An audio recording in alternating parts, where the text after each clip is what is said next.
ملک چھوڑنے کے بعد اپنے فیس بک اکاؤنٹ سے جاری کردہ بیان میں کہا کہ آج مجھے ایک مشکل فیصلہ کرنا تھا، یا تو میں مسلح طالبان جو محل میں داخل ہونا چاہتے تھے ان کے سامنے کھڑا ہو جاؤں، یا پھر اپنے پیارے ملک جس کی گزشتہ 20 سالوں میں حفاظت کے لیے میں نے اپنی زندگی صرف کر دی اسے چھوڑ دوں۔ انہوں نے کہا کہ اگر اس دوران ان گنت افراد ہلاک ہو جاتے اور ہمیں کابل شہر کی تباہی دیکھنا پڑتی تو اس 60 لاکھ افراد کے شہر میں ایک بڑا انسانی المیہ ہو جاتا، خون کی ندیاں بہہ جاتی۔ اچھا، یہ بندہ جو ہے ایسا لگتا ہے کہ بہت بڑا فائٹر ہے، بہت بڑا جنگجو ہے، کوئی ٹرمینیٹر ٹائپ کا کریکٹر ہے کہ اگر یہ لڑ پڑتا طالبان سے تو خون کی ندیاں بہہ جاتی۔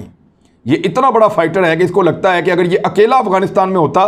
یا یہ اکیلا طالبان کے سامنے کھڑا ہو جاتا تو خون کی ندیاں بہہ جاتی ہیں اور کشتوں کے پشتے لاشوں کے لگ جاتے اگر اشرف غنی رک جاتا تو۔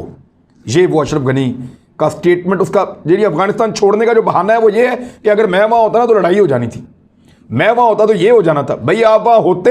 تو آپ گرفتار ہو جاتے یا آپ کے ساتھ مذاکرات ہو جاتے، تو آپ نے بھاگنے میں غنیمت سمجھی۔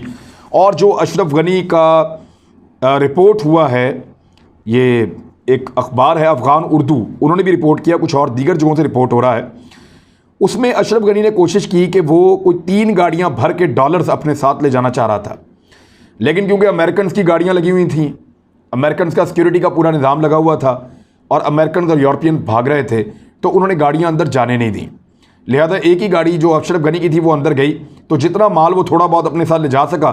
وہ لے گیا، اور 3 گاڑیاں بھر کے جو ڈالرز کے تھے وہ اشرف غنی چھوڑ گیا۔ پہلے تاجکستان بھاگا، اور حمداللہ محب وہ جو پاکستان کو گالی دے رہا تھا یا بارڈر پہ کھڑا ہو کے، وہ بھی بھاگ گیا تاجکستان، اور تاجکستان سے پھر یہ بھاگے عمان۔ اب یہ پتہ نہیں کہاں کہاں بھاگیں گے پوری دنیا میں۔ ان کے بیانات تو عجیب و غریب قسم کے آ رہے ہیں کہ میں کھڑا ہو جاتا تو یہ ہو جاتا وہ ہو جاتا۔ اشرف غنی کے میں آپ کو بیانات یاد دلاتا ہوں۔ اس نے کہا تھا کہ ہمیشہ دعوے کرتا رہا یہ کہ کبھی چھوڑ کر نہیں بھاگوں گا، مجھے نفرت ہے ان لوگوں سے جو ملک کو چھوڑ کر بھاگ جاتے ہیں۔ انہوں نے ٹویٹر پہ جنگ بہت اچھی لڑی ہے اشرف غنی نے اور اس کے ساتھیوں نے، مگر کامیاب نہیں ہوئے۔ غنی سے جو بائیڈن کی بہت ساری ٹیلی فونک کالز اور ملاقاتیں ہیں۔ عمران خان کو یہ تانا دیتے ہیں نا ہم سارے کہ عمران خان کو جو بائیڈن کال نہیں کر رہا، غنی کو کال کرتا تھا، بتائیں کدھر ہے وہ؟ جو بائیڈن کی کال کوئی ایسی سند نہیں ہے جس سے آپ مضبوط ہو جاتے ہیں، جو بائیڈن کی کال کوئی ایسی چیز نہیں ہے جس سے آپ کو فائدہ ہوتا ہے، یا جو بائیڈن کی کال اگر اتنی اہم ہوتی تو آج اشرف غنی اپنا ملک چھوڑ کے نہ بھاگتا، آج اس کے صدارتی محل میں وہاں طالبان نہ بیٹھے ہوتے۔ کچھ غیر مصدقہ اطلاعات آ رہی ہیں کہ ملا برادر جو ملا عبد الغنی ہیں ان کو جو ہے وہ پریزیڈنٹ نامزد کیا گیا ہے طالبان کی جانب سے،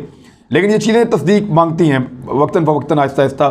ٹائم کے ساتھ تصدیق آ جائے گی، لیکن یہ میرے پاس کچھ سورسز سے اطلاع آئی تھی، میں نے اب تک پہنچایا۔ لیکن اب یہ جو بائیڈن اگر اتنا امپورٹنٹ ہوتا